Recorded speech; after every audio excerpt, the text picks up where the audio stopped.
everyone, and welcome back to my channel. I'm down here in the craft room where I just kind of finished up some working in my collage journals, along with I have a few other projects that I've started. I've been also doing a lot of organizing too, which I'll talk about in a second, but I just wanted to kind of give you an update on things I've been working on. This kind of in the craft room series is just kind of basically about kind of the everyday life of a crafter. So I like to just kind of talk about what I have time to work on during the week, and what my process is, and how I kind of get ready to start new projects, and what I do in between projects and that kind of thing. So if you're wondering kind of what this series is all about, that's kind of what it is. So it's sort of kind of an informal vlog, I guess. Sort of, I don't really know what I'm going to say before I turn on the camera. I kind of know a little bit about what I'm going to talk about, but it's just kind of sharing what I'm working on in the craft room, because I think we all kind of try to fit in some crafting time when we can. Some of us have businesses, some of us just do crafting for fun, for a hobby. So it's just kind of just sort of like a day in the life of a crafter is kind of what I like. And I like to see what other people do in their craft rooms too, because sometimes I get some great ideas on just, how to schedule my time better and that kind of thing. So hopefully this is kind of helpful for those of you out there just kind of looking to see what other people do in their craft rooms. So let me go ahead and talk about what I've been working on in my collage journal. So I've talked in the past how I have two collage journals. I have one that's kind of like a shabby chic journal, and then I have another one that I kind of want to use as more of a kind of retro style journal. So more like what I do for my junk journals, but in collage form. So this can kind of help me put designs together and just sort of put color schemes together and things like that I might use in my junk journals. Whereas my kind of shabby chic journal is more about just having fun with kind of a romantic style of collage. It's not something I normally do in my junk journals, but I do like it, and I want a way to kind of express myself somewhere using those kind of pretty papers and ephemera, kind of like the lacy, just the pretty type things. I want to find a way to use them and kind of create with them. So collage has kind of been my favorite way to do that. So I have been I've been wanting to do this for a while. This has kind of been ongoing, but I've had a set of papers from Simple Stories Wildflowers, and I wanted to try doing a collage using both of these journals. So I think I showed this one already. Actually, this is the one right here. This paper here is the Simple Stories Wildflowers collection. I really liked the kind of golden yellow background with the large florals on it, and it also had a gingham pattern too.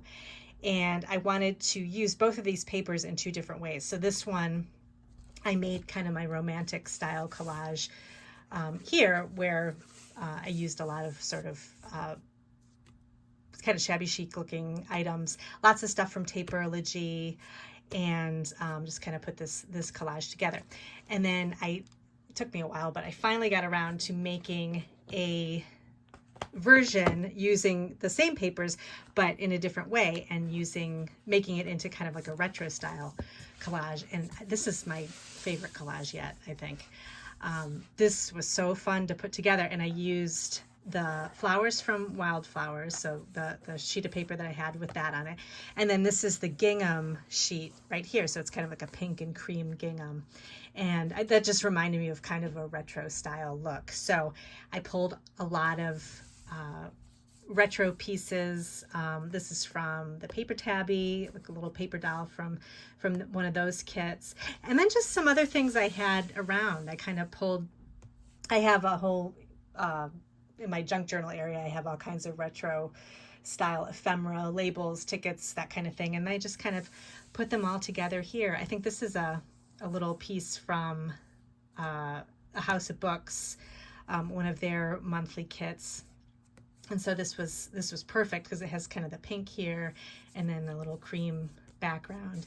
And I just love the way this came together. I almost want to cut this apart and use it for like tags or something, because it's just a fun, I might recreate it and make a bigger master board and use it for some other things, because I love the way this kind of just put itself together.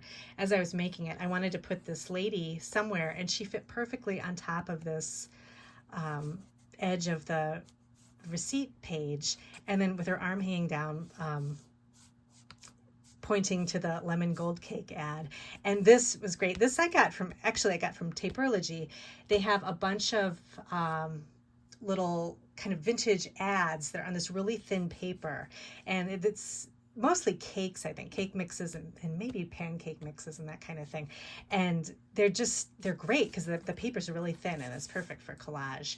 So I used a piece from there, and I like the lemon cake because it kind of went with all the gold and the flowers and everything. So I love the way that this collage came together, but just kind of comparing side by side how you can use the same paper but making it two different styles. I kind of like that challenge. So I'm still new to collaging, so I'm just having a lot of fun doing it. And I think I've talked about before, I like to kind of use it as an in-between project between making cards and making journals. I like to just kind of experiment, and I'll come back to it. Like I have all my stuff set up here, and what I'll do is I'll start the collage, put a couple pieces together, and then I'll go, make dinner or something like that. And then I'll come back down and add a couple more pieces. And it's fun how it kind of comes together, and you realize when it's done, when you come back down again and see, okay, there's nothing else I need to add. And it's great because then it's completed. And what I'm doing with these journals is I'm just collaging on one side of the journal, and then the other side is just going to be blank and left for writing or something like that, or maybe even drawing or painting or whatever. But I thought, I always like to be able to use what I'm making. I always have to have a purpose for every book I do. And so this journal here or both of the journals, I could, when I finish the book, I can give it to somebody and they can use it for their own journaling, or I can just use it for myself. If I find that there's some particular thing I want to journal about, I can put it in here. I have been kind of adding some inspirational words and things to kind of act as maybe a prompt or something too that can be helpful. So I don't know, we'll see how it goes, but this has been really fun. This was another romantic style collage I did. I've been wanting to combine green and black together. I think that looks really elegant when you have big green florals and then kind of a black background. And I covered this page with this Tim Holtz, I don't know if you can hear it. It's this tissuey collage paper. In fact, I think I have some. Yeah, it comes in a tube like this. It's just called collage paper, and I really like this. I have this kind, and then I have one that's kind of has birds on it, and they have a bunch of different ones. And these are great for backgrounds, and it gives kind of that tissue papery feel to the background. And it's nice because it's already kind of done for you, and you can just put it down and then layer more things on top. So this, I wanted to kind of find a way to incorporate the green and the black together. So I added some green washi strips that I had, and then I added some yellow washi here. I thought that would be fun to have a pop of yellow, and it kind of pulls in these flowers. These are from Simple Stories. I forget what the line is called. Oh, I have the sticker book here.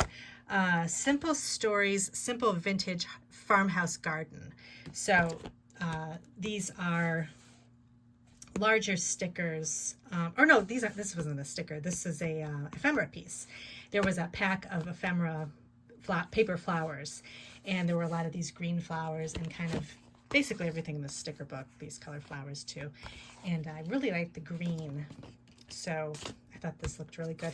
I added a doily here from Tapeology, just as kind of a backing, and some more pieces from Tapeology. Down here, I did some layering.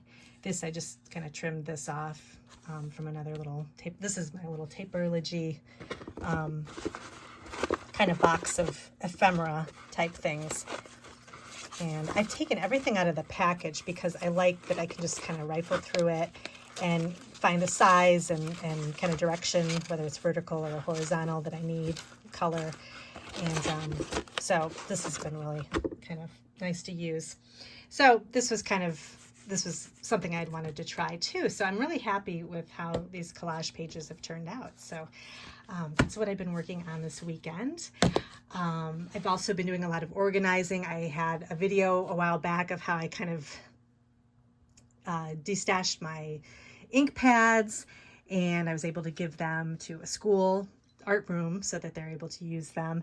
And so I'm excited to have my ink pads all together. I also have destashed a bunch of stamps too.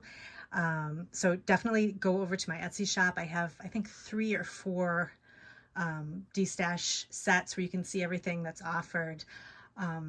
And they're all used, but not, I mean, they're not, they're still very usable and in really good condition. So you can take a look at those. But I kind of did a little bit of a rearrangement of my stamps. I had my stamps and my 6x6 paper pads all on these 3 shelves down here. I was finding that I kept having to bend over to get the stamps I wanted. These here, I had on this top shelf here, I had all of my 6x6 paper pads, which I don't use all the time. I don't use them that much, actually.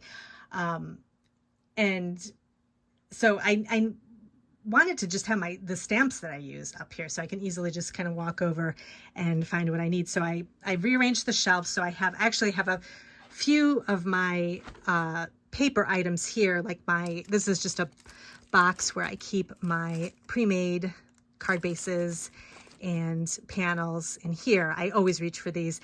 I have my Maggie Holmes in the back here, which I do use a lot. And then this is my little box of extras, so extra die cuts and stamped items that I'll grab to make a quick card. And then just some loose papers here. So I keep that up here. But instead of having the rest of these stamps lower, I have my images and shapes, my food, and my flowers and kind of weather stamps, meaning like, you know, sunshine and rainbows and that kind of thing. I have that all on the top shelf because I tend to use these a lot. And then on the second shelf, I moved my nature stamps, my banners, retro stamps, and birthday down here. I tend to make cards with flowers a lot. So I put those where I can easily grab them and I don't have to bend over and rifle through things. So, so I put my lesser used stamps down here. And then at the very bottom, I have my embossing folders and the rest of my 6x6 paper pads down here. And it's been really working out. I like the way this setup is now. So I'm really happy with it. I was recently watching, I think her name is Elisa. She's the Scrappy Wife. And I'm going to put a link to her video. She just did a video a couple days ago about some ways 5 or 6 ways to declutter your craft room. And she had some really great ideas that I hadn't thought of before. And a couple of them were, one of them was to kind of put your seasonal stamps away, seasonal items away. And so I did that with my stamps. Easter's passed, Valentine's Day is passed. So I don't really need to keep those stamps. I was keeping them in one of, I think, the wedding and my school stamps down here, and I don't need them anymore. So I just have them kind of stored away. I can get them, but they're kind of behind something, and I'm not going to need to get them again for another year. So I have them just in a small basket down on one of these lower shelves here. So that kind of gave me some more room to be able to, I don't want my stamps all stuffed into these containers. So now I can, I want to be able to move the stamps because otherwise I'm not going to use them. So that has kind of freed up some room there. And she also said to put away items from hobbies that you don't do anymore. I think she used wood. She did some wood carving or woodworking or something, or wood burning. That's what one of her hobbies was. And she did that for a while, but she still had all her stuff out and she hasn't done it in a while. So she put all that stuff away out of sight so that, she can focus on what she's doing right now. And I thought that was another good idea. So that led me to kind of go through I had 2 of these Alex drawers filled with sequins and glitter. Now I have 1 drawer with sequins and glitter. I used to make a ton of shaker cards when they were really popular. And I was really thinking about it. I don't do that much anymore. And So I just kept one drawer of my very favorite sequins, a little bit of glitter, because I'll mix a little bit of glitter in with my shaker mix if I'm making a shaker card. But I don't do anything with glitter. I don't do, I don't glue glitter onto cards. I don't like to mess with that. So I had a ton of Martha Stewart glitter and I think Wow glitter too. And they were filling up this whole top drawer. So I ended up just putting it away in a box. I didn't get rid of it, but I have it stored away so that if I do want to get it, I can get it. But I haven't used that stuff in quite a while. So this drawer can be freed up for something else, which I haven't thought of yet, but I'm sure I'll find something to put in here as I'm reorganizing. So I've been really happy with kind of giving myself a little bit of room to breathe with my craft products. So, and this is all stuff that I will use. So I think that really works out, but those were some great ideas. So I'll put a link to that video. Oh, and also I've been slowly but surely, as I put a bunch of stamps away, but as I'm putting my stamps away, I've been adding them to the Color My Life app. And that's just been going really great. So as I make more cards and grab stamp sets, I'm going to just keep adding those to the Color My Life app. And slowly but surely, I'm kind of getting a good catalog going. And it's great now that they have their web-based version, because I can quickly add things with my phone and then I can go back on the computer later on while I'm watching TV and have a bigger screen and just kind of add the tags and things like that to it. So that's been working out really well too. So I've been also working on some new smaller journals. I've been wanting to use these really cute little freezer boxes that I found at the antique mall, and I thought these would be great for covers for a small journal. So what I ended up doing was I wanted to try a couple out. So I cut down, I'm going to make 2 of these. I cut these down into little journal covers, and they're perfect because the way they're folded, they make a spine that I think I can fit a very small little signatures. I'm going to put 4 in here. So the back is just a spine here. And then I rounded the corners just with a small corner rounder. And then I'm just kind of putting together my papers right now. And I decided to just kind of make it easy on myself rather than go through all of my 12 by 12 papers trying to find something. I thought these were perfect to use with October Afternoon. I have a bunch of 8 by 8 October Afternoon paper pads. So I used the Homemaker paper pad and then I forget what the other one was. 5 and Dime, or I forget, it was another one, but I cut 8 of these I made little signature covers here, and so there's going to be 2 to each signature, 4 signatures, and I just thought these were so cute, and they go perfectly with the cover of this little junk journal that I'm going to make. So I cut these. And then I wasn't sure if I wanted to cover the inside with scrapbook paper, because I kind of liked the inside kind of has that waxy feel like the inside of a milk carton. But it was kind of plain looking. And then I was kind of going through my drawers and I had these Nutty Buddy wrappers, and I thought that might be perfect to glue on the inside covers.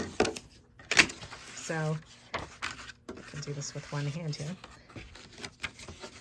So I think I'm going to just put some glue down and then just kind of glue this wrapper here and then cut around it. And it'll just kind of be on the inside covers of the little journal. And then I'm not sure what I'm going to do on the inside spine. I might just put some scrapbook paper or something just to kind of clean it up. Or even maybe some cloth, because that might look kind of good too. So we'll see about that. But I'm still kind of deciding with that. But in the meantime, I cut all the October Afternoon papers, and then now I'm getting ready to gather some papers for the inside of the journal itself. So I think, if anybody wants to leave me a comment, let me know, because I may put these in my Etsy shop. I recently sold out my sewing journals that were pretty much blank. I had a couple little embellishments in them, but they had a lot of writing paper in them. And I'd love to know if people like having a more embellished journal, or if they want to just do that themselves and have more room to write, and then just have me put vintage papers and things like that in there. So let me know in the comments what you prefer, because I can do both, but sometimes I think people might like to have more room to write rather than have a lot of extra embellishment that they can't write around or anything. So to start, I've just been kind of gathering a few pieces of stationery, smaller pieces of stationery, because I do have to cut this down to fit. But I have a couple of things here, and then I thought these I have a ton of these vintage can labels, so I was going to cut one down and put that in the book as well. And then just a couple other things. These are kind of all conducive to writing. And then I had this really cute send and seal and send note that has these little carrots on it with little faces. And I thought that would be perfect to go on the inside of that. And then I have my pile of journaling paper that this isn't vintage, but this is kind of just journaling paper I like to use in my journals that's lined and just easy to pop in. So I'm going to grab a bunch of these and add it, as well as I'm going to get some other vintage papers like vintage ledger paper, and then maybe some more kind of invoice paper and that kind of thing to put in there. So we'll see. I don't know how thick it's going to get, but I think it's going to be pretty easy to make. But yeah, let me know if you guys like to have a more embellished journal, or you actually like a more blank journal that you can write in, because I know those are really nice too. And I can always add some little extras in the envelopes and things like that in the journal. So that's pretty much what I've been working on. I did make, I've been very curious about Temu. And so I just placed an order. I was kind of watching some different videos to see what people thought about it. And so I placed an order for some junk journaling style products. So some things that kind of look vintage that I thought would be fun to put in junk journals. So when that package arrives, which I think it's going to be next week, I'll do a video on what I ordered from there. It's a huge website. I couldn't even believe how it took me forever to go through. I had to go have lunch and then come back and go shopping on it, because it goes on and on forever. So I'll also give some tips on what worked for me shopping on the website, because it's chock full of products. And I found some cute things, but it does take a while to kind of go through and figure out, what you're looking for and to find the things that you specifically want. So I'll talk more about that in my next video. So that's pretty much everything going on this week. I'm just going to keep working on my journals, and I think this will be kind of a fun project here. And let me know if you have any questions, and I'll see you in my next video.